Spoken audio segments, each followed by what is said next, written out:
You seriously deserve better than another Learn Four Chords to Play 852 Songs video. Because let's be honest, while technically true, learning just those four chords means you can play 852 songs that all sound exactly the same. And it really drives me crazy when they call it a four-chord song because a song is so much more than four chords. It's the rhythms, it's the melodies, it's the bass lines, it's the inversions, it's the dynamics, it's the and you're just not going to be able to learn all of that from a 10-minute YouTube video. So today I'm going to be sharing with you 3 beginner-friendly chord progressions that have a little more substance to them and that I think are pretty musically satisfying even in their most basic form. And if you're a more advanced pianist, I'll also be giving you some ideas of how to spice up these chord progressions, ideas for improvisation, and some other ways to challenge yourself. Hi, I'm Megan, and I'm a piano teacher with 3 degrees in piano pedagogy and over 15 years of teaching experience. And on my channel, I share tips, tricks, and tutorials every single week. Chord progression number 1 is the easiest and the best for beginner improv.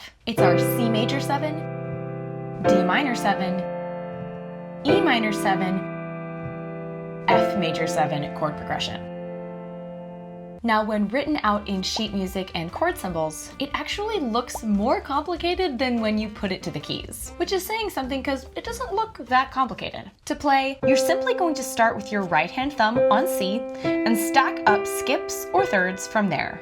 C, E, G, B. And we're going to use fingers 1, 2, 3, and 5. To play the next chord, just take everything up one step. So now we have D, F, A, C, still using the same fingers. For the next chord, we go up another step. E, G, B, D. And for the last chord, you guessed it, we go up one more step to F, A, C, E. Here's the whole chord progression one more time.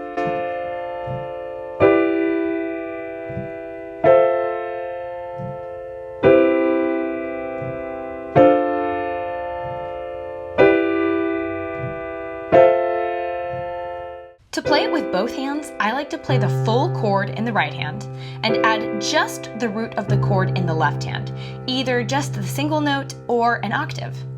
This also sounds really nice if we play broken chords in the right hand.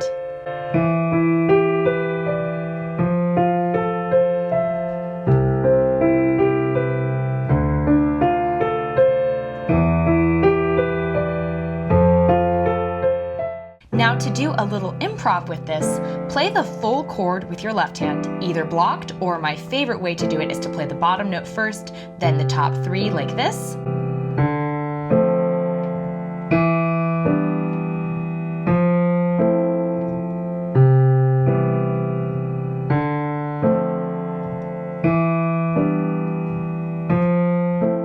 Now this improv is so easy because in your right hand, you just play absolutely any white key. Start with long notes, then try some short 2 to 3 note patterns, then try playing a few notes together and just have fun with it. The goal is just to listen to yourself as you play. Observe how different notes and chords interact, and when you find something you like the sound of, do more of that. When you're improvising, especially as a beginner, do not be afraid of or feel bad about playing things that don't sound great. That's an important part of the process and totally normal. Experimenting and noticing what you like and what you don't is the only way to learn. Chord progression number 2 has the most spice to it. It's called the Andalusian cadence, and it's our A minor to G major to F major to E major chord progression. This one is really common in traditional Spanish dances and is even found in a lot of popular music.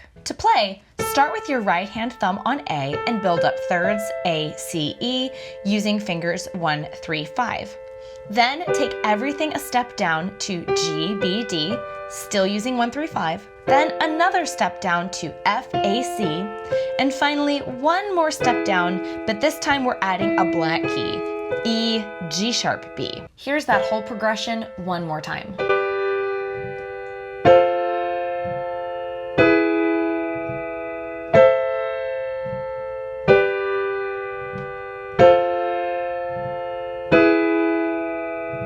That sharp in the last chord is the note that students are most likely to forget, but we can make it a bit easier with a little technical tweak. If you tend to play very close to the edge of the keys, which I find a lot of adult beginners do, you have to shift really far to get to the E major chord with the black key in the middle. So if you simply move your hand forward on the keys, maintain a nice, relaxed, rounded hand shape, and even let your fingers rest between the black keys, that is in fact legal territory, it makes the switch much easier. My favorite variation on this chord progression is to really lean into the flamenco background with a super fun rhythm. I like to play the full chord with my right hand and then an open fifth or an octave in my left. Here it is written out, and it's one of those that might be slightly tricky the first time, but once it clicks, it's easy.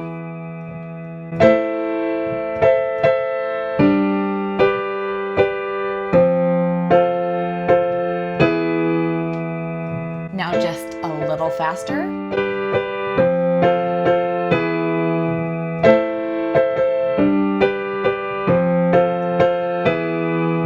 Now you can also play that rhythm in just your left hand. It will go something like this, but feel free to shake it up and play whatever works for you, and then we can improv with the right hand.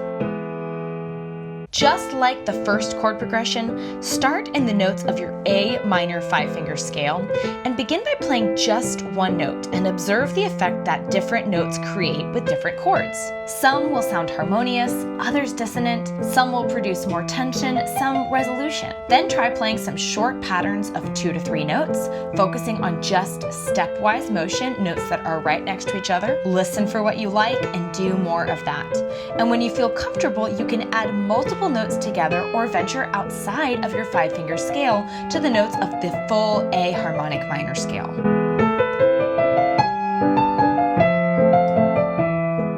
Finally, let's take a look at chord progression number 3, which has a more classical feel than the others. This is the chord progression from Pachelbel's famous canon. Our C major, G major, A minor, E minor, F major, C major, F major, G major chord progression. Now, while this progression is twice as long as those usual 4-chord progressions, notice a couple of things. In the key of C, it's all white keys. And if we compare this to our basic 4-chord progression, C, G, A minor, F, or some variation on that, you'll notice that the E minor chord is the only new chord, and most of the others repeat themselves a couple of times. So if you've played a handful of those 4-chord songs, this really shouldn't be too much of a stretch. To play, start with your thumb on C and build up by thirds to C, E, G.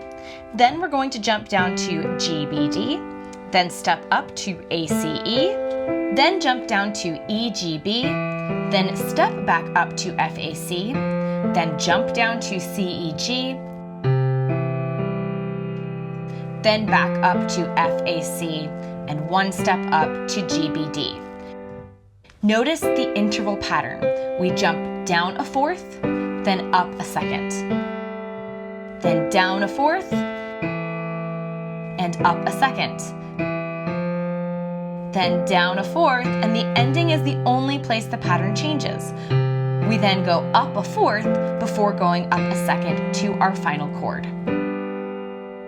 Keeping this pattern in mind will really help with your accuracy. The only thing that is trickier about this chord progression compared to the other two is that we're doing a lot more jumping from chord to chord instead of moving by step. Again though, our technique can help here. One of the most common mistakes beginners will make is not using consistent fingering on every chord. So I might see something like this. They'll do C with 1, 3, 5, but then G with 1, 2, 4, and then A minor with 2, 3, 5, and then F with 1, 2, 3.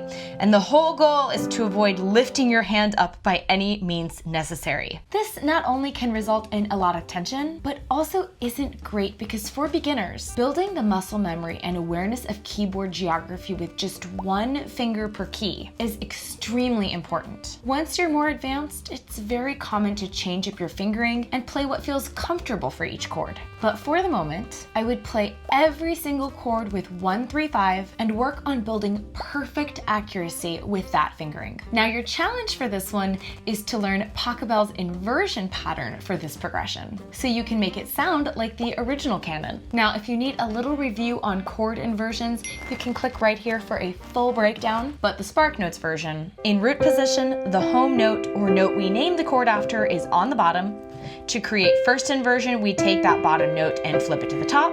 And then to create second inversion, we do that one more time. We take the bottom note and flip it to the top. Here's the inversions for our canon chord progression. C first inversion, G second inversion, A minor first inversion, E minor second inversion, F major first inversion, C major second inversion, F major first inversion, C major first inversion.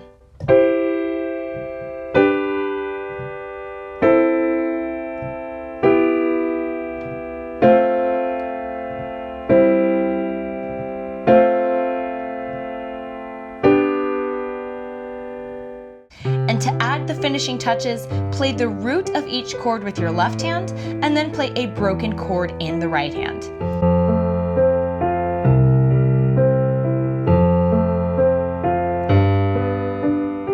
You can also do a little all-white key improv with this one. Play the chords in your left hand and play any white keys with your right hand. Focus on lots of stepwise motion and repeating sequences to create a bit of a classical feel.